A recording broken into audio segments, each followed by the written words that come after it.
E aí, eu sou o Léo, e antes de chegarmos no vídeo onde a gente vai contar o que pode acontecer no próximo capítulo de One Piece e no incidente de Egghead, queríamos trazer esse vídeo aqui falando sobre algo que está no caminho até o grande incidente e que coincide com um personagem, Bartolomeu Kuma. Oda apresentou um pequeno flashback das memórias do Kuma com a Bonnie, e com certeza isso tem muita relevância para o evento que está prestes a acontecer, senão ele nem teria mostrado no mangá. E com as nossas teorias e com a teoria relacionada que vamos deixar aí na descrição com vocês, chegamos a uma possível conclusão do que vai acontecer com Kuma e como isso vai afetar até mesmo a guerra final do mundo de One Piece. Então se prepara e bora para mais um vídeo.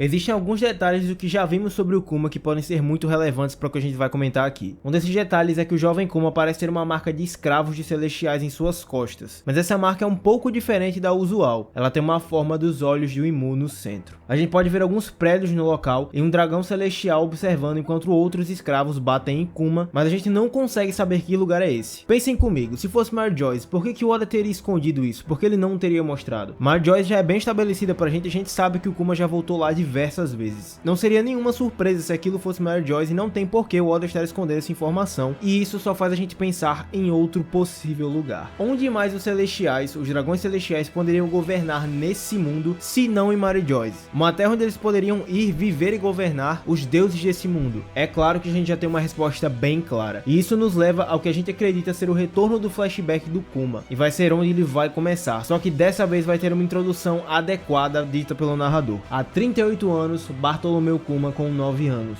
God Valley. Isso provavelmente pode se passar alguns dias antes da batalha dos Piratas Rocks começar, mas vocês vão entender muito bem o porquê que eu tô falando justamente do Kuma relacionando ele a God Valley. Se essa tal revelação for verdadeira, ela vai se conectar diretamente com as informações que temos no capítulo 957. Roger e Garp lutaram para proteger os Celestiais e os seus escravos, certo? Agora pensem comigo, quem é aquele que tinha o nome de ex-governante de God Valley? Firland Garling. Garling é conhecido como o antigo governante de God Valley, como eu já falei, e supostamente ele pode ter se destacado nesse conflito, visto que ele é um guerreiro. Ele é até mesmo comandante dos Cavaleiros Divinos que estão em Marjoyce hoje em dia. No entanto, com base no que a gente já sabe da história, isso provavelmente é uma mentira, já que a gente sabe que quem venceu Zebek foi Garp e Roger, e eles assim acabaram protegendo os Celestiais. Isso pode se conectar diretamente com o motivo pelo qual Garp odeia tanto os Celestiais, e aqui teríamos o início do destino trágico do Kuma. Visto que os piratas estavam invadindo God Valley e que Roger e Garp podem ter não chegado naquele momento, Garling pode ter forçado seus próprios escravos a lutar por ele, e visto como os Tenryubitos são no mundo de One Piece, isso não seria nem um pouco surpresa. Talvez seja isso mesmo que levou à intervenção do Garp no momento daquela batalha quando ele chegou. E aqui teremos até a primeira vez com o qual Kuma foi usado como uma arma humana.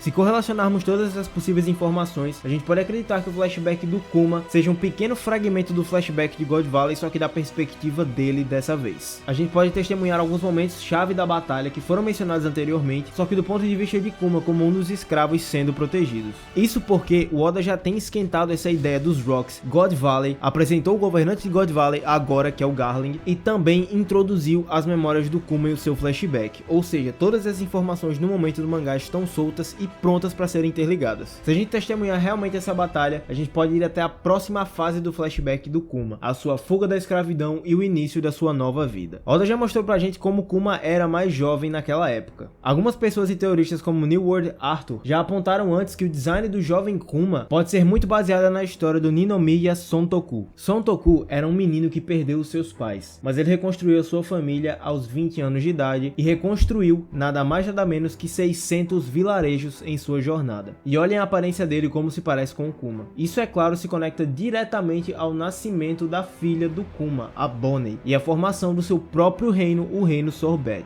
A gente vai falar sobre as implicações desse reino mais um pouquinho mais à frente.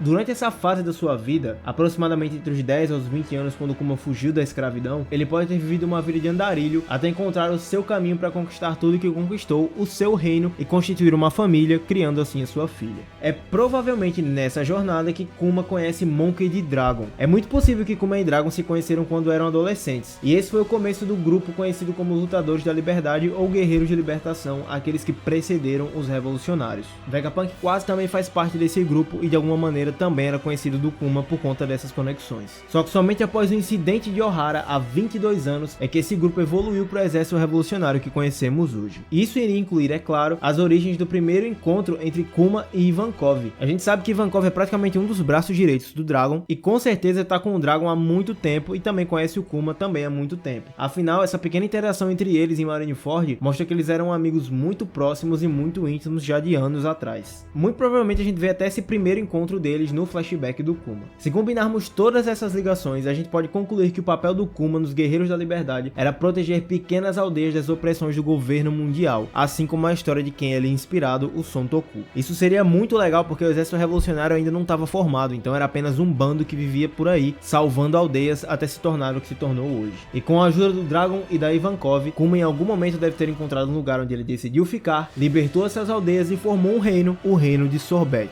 E como eu já disse, isso remete a gente à inspiração do Oda, o Son Toku. O Son Toku era muito famoso por sua atitude em relação à agricultura, acreditando que ninguém, absolutamente ninguém, deveria passar fome. Nisso, a filosofia original do personagem, do Kuma, provavelmente se reflete com a declaração do Luffy em Wano, conectando até os dois personagens pelas suas motivações, e seria muito legal se essa fosse a motivação do Kuma. Se Kuma realmente tinha essa história de ajudar as pessoas a não passarem fome, isso se encaixaria perfeitamente com a própria Bonnie, a sua filha. Olha pra Bonnie, desde que ela foi apresentada, ela tá sempre comendo sem parar, e ela tem uma mania desenfreada de comer muito. Inclusive ela é a cara da Big Mom, como todo mundo já imagina. Imagine que um homem que foi escravo, passou fome e lidou com diversas aldeias que também passavam fome, queria que sua filha vivesse a vida mais perfeita onde ela pudesse comer o que ela quisesse. E ele ficaria muito feliz em ver a sua filha não passando fome como ele passou. Isso é a atitude que qualquer pai tem. E isso nos leva ao ponto em que Kuma estava na casa dos mais ou menos 20 anos quando pode ter tido sua filha. Ele ainda era jovem. E sem dúvida, esse é o momento mais feliz da vida do Kuma. A gente tem até uma imagem muito bonita em relação a isso quando ele tá com a Bonnie nos braços. Mas a gente sabe muito bem que essa história não teve um final feliz. Como ex-escravo, membro daqueles que seriam do Exército Revolucionário do Futuro e rei autoproclamado não filiado ao governo mundial, Kuma rapidamente se tornaria inimigo do governo mundial e isso é óbvio. A própria Vaca Verde, aquele cara que dizem que é um almirante forte, comenta que reinos que não são filiados ao governo mundial são considerados lixos. Garland também fala sobre isso mais à frente nos capítulos mais recentes, ou seja, qualquer reino que não é filiado ao governo mundial é passível a ser escravo deles. E é óbvio que o rei Kuma, que fazia parte daquele grupo, não ia se filiar ao governo mundial de maneira nenhuma. Sendo assim, deve ter sido mais um lugar e mais um reino em que o governo mundial usou de exemplo para destruir. Pensem comigo, o governo mundial tinha um reino que não era afiliado a eles e o Kuma que fazia parte daquele grupo. Obviamente eles atacariam aquele lugar e teriam até uma desculpa para isso. E é aqui que começa a tragédia da vida do Kuma e esse provavelmente vai ser conhecido como o incidente do reino Sorbet. Isso pode ser o início daquilo que levou o evento da tragédia final da sua vida e o motivo pelo qual o Kuma se entregou ao projeto pacifista. Essa batalha teria levado à morte da sua filha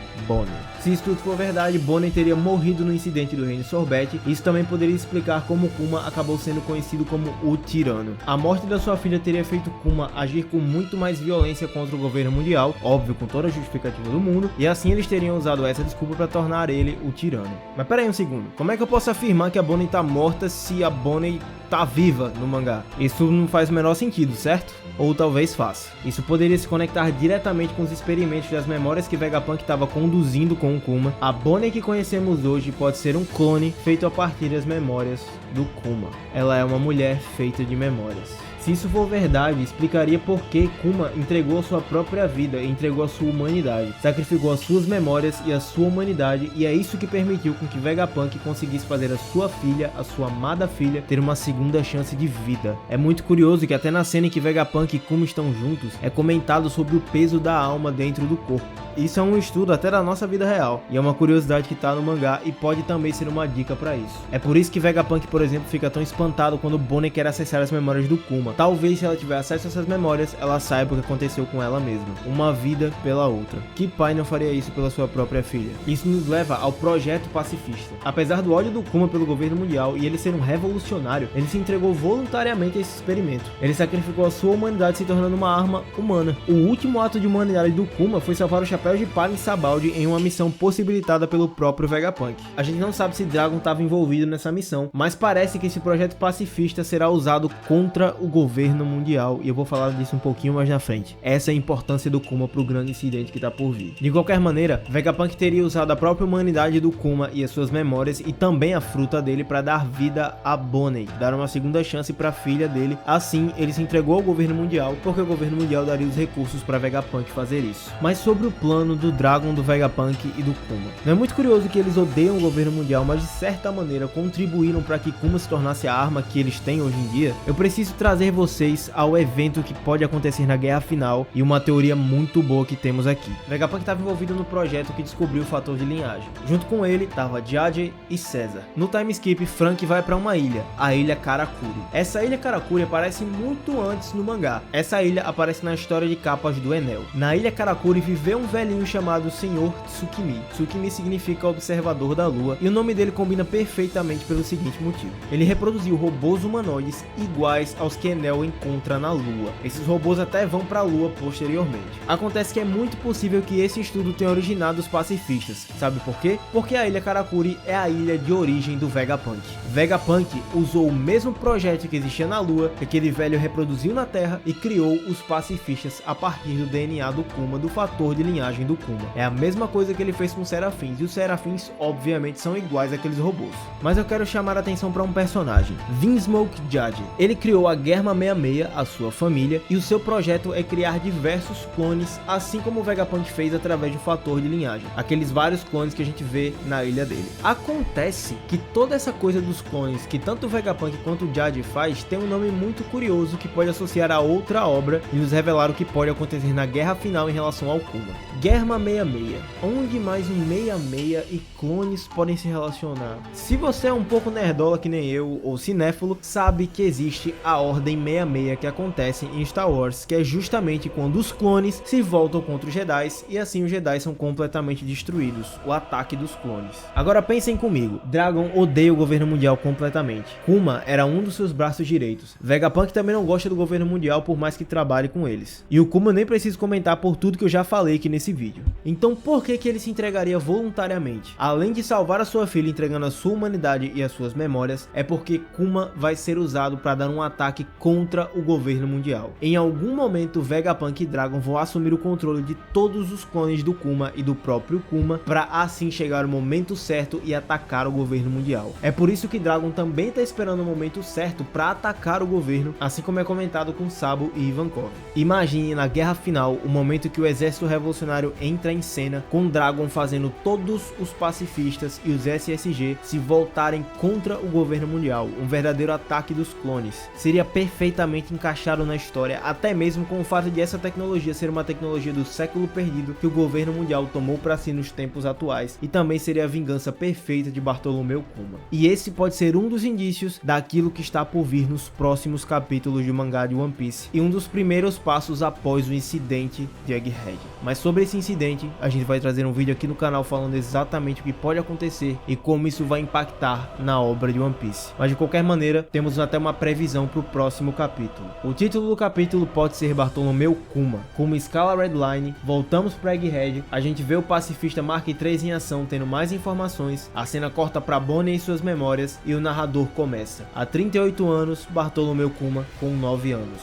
God Valley. Seria o flashback mais triste e mais incrível da história de One Piece, e com um final que seria o catalisador para um grande momento da guerra final de One Piece. E sobre o próximo vídeo, bom, a gente se vê lá.